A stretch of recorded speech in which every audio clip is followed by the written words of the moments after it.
Imagine this. You finally have some extra money in the bank. Maybe you got a raise, maybe a bonus, maybe your home has gone up in value. And then a thought sneaks into your head. You know what? We should renovate. A bigger kitchen, a luxury bathroom, new floors, built-in shelves, a beautiful backyard, maybe even a home office addition. And honestly, it feels responsible. After all, people say things like, it's an investment. You're adding value to your home. Real estate always pays off.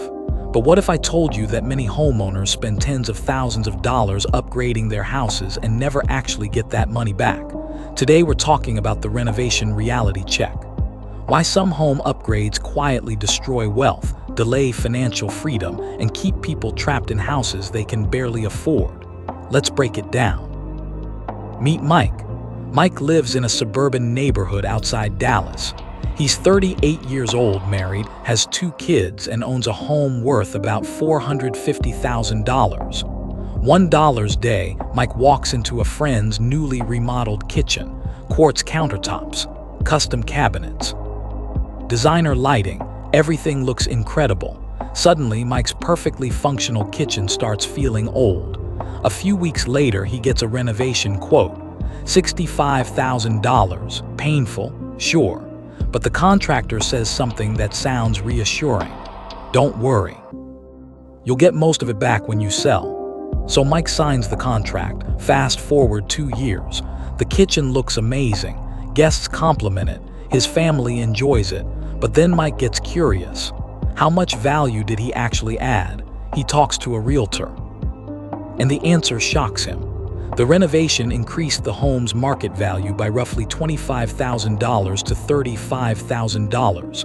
Not $65,000, not even close. Mike spent $65,000. The market rewarded him with about half that. The other half, gone. And Mike isn't unusual, he's actually normal. Here's the first big misunderstanding. People confuse spending money with creating value. Just because something costs $50,000 doesn't mean buyers will pay $50,000 more for it. Think about cars. If you buy a $5,000 custom sound system for your truck, that doesn't automatically make the truck worth $5,000 more. The market decides value, not you. Homes work exactly the same way. You might love your imported tiles, custom cabinets, or luxury fixtures. Future buyers might not care. Or worse, they may prefer something completely different. That's why renovations often have surprisingly low returns. Now let's look at the hidden math. Suppose Sarah spends $80,000 renovating her home. New kitchen, bathroom upgrade, fresh landscaping, everything looks fantastic. Now imagine she invested that same $80,000 instead. Let's say it earned an average return of 8% annually.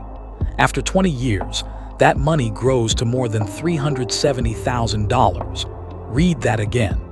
The same $80,000 could potentially become over $370,000. Instead, it's sitting inside walls, cabinets, countertops, and flooring. Assets that slowly age, wear out, and eventually need replacement again. This is what economists call opportunity cost. It's not just about the money you spend. It's about what that money could have become. And this is where many homeowners lose sight of the bigger picture. Let's be clear, not all renovations are bad. Some make perfect sense.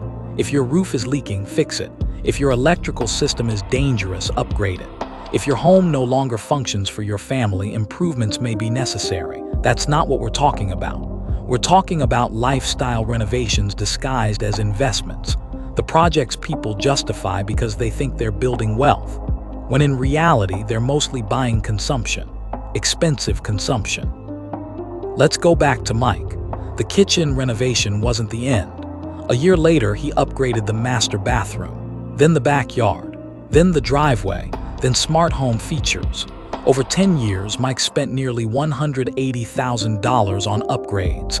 And here's what happened. His mortgage stayed.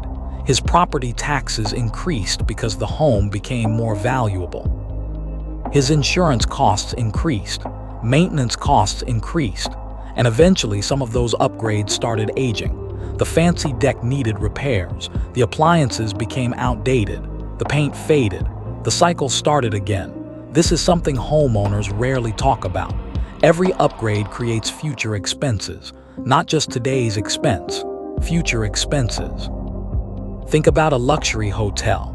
It looks beautiful, but behind the scenes, management is constantly spending money to keep it looking beautiful. Homes are no different. The bigger and fancier the property becomes, the more expensive it is to maintain. That's why many people become house rich but cash poor. They own impressive homes, yet they're stressed about money. They're delaying retirement. They're carrying credit card debt. They're working longer hours, not because they're bad with money, but because so much of their wealth is trapped inside a house. Here's another story. Meet David and Emily. Their neighbors spent years upgrading their property: luxury landscaping, outdoor kitchen, custom pool, home theater, the works. Meanwhile, David and Emily did something boring. They kept their house mostly unchanged. Instead of spending $150,000 on renovations, they invested the money, year after year. Market ups and downs, nothing exciting. Fast forward 15 years. Their neighbors have a stunning house. David and Emily have a significantly larger investment portfolio, more flexibility, less financial stress, and the ability to retire earlier. The neighbors look wealthier. David and Emily actually are wealthier. There's a huge difference. One of the most expensive phrases in personal finance is, "We'll make it back when we sell." Sometimes that's true. Often it isn't, because housing markets don't reward every dollar equally. Imagine spending $100,000 upgrading a home in a neighborhood where buyers only expect average finishes.